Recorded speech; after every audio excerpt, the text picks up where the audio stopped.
Bonjour, aujourd'hui nous allons parler de la fonction carré. Alors c'est la fonction qui à x associe x au carré.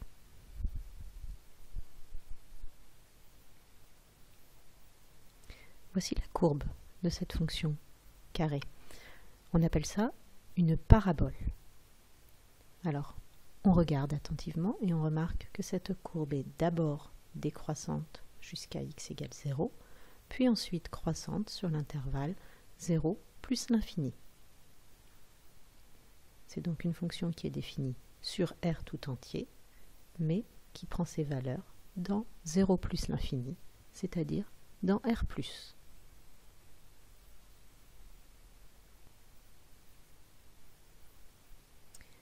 Alors, nous allons faire le tableau de variation de cette fonction.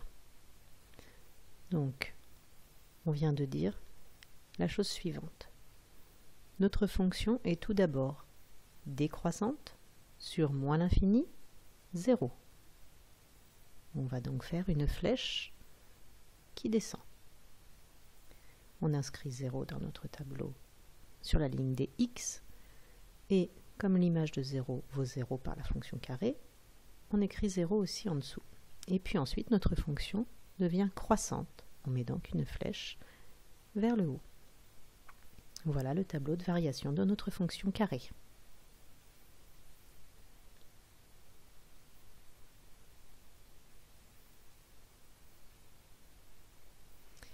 Alors voici le premier type d'exercice. On vous demande de donner les variations de la fonction carré sur l'intervalle -3, 5. Alors pour faire ceci, on va reprendre notre tableau de variation de notre fonction carré qui fait partie du cours. On écrit donc x en haut, x au carré en bas, et on va réindiquer pour l'instant tout notre tableau de variation, donc de moins l'infini à plus l'infini pour x,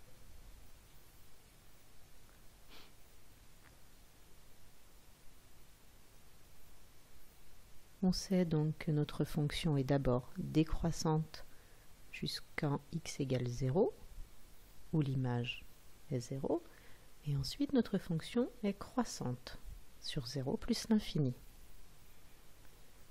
Maintenant, on va s'intéresser à l'intervalle de notre énoncé, c'est-à-dire -3, 5. Je vais placer ces deux valeurs sur la ligne des x. Donc -3 est négatif, il est ici, je calcule son image, -3 au carré, ça fait 9. De l'autre côté, je place 5 qui est positif, et je calcule son image, ce qui me donne 5 au carré, 25.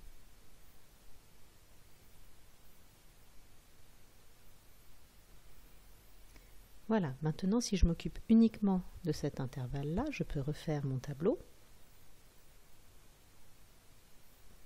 Cette fois-ci, je vais placer -3, qui est la plus petite valeur de x. Je place le 0 qui est là où ça change. Donc ma fonction est tout d'abord décroissante de 9 jusqu'à 0. Et ensuite, elle va être croissante, où elle ira de 0 à 25.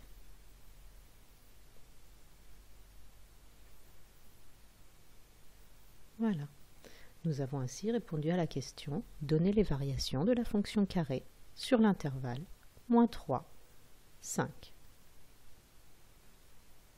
On aurait pu aussi l'écrire à l'aide d'une phrase.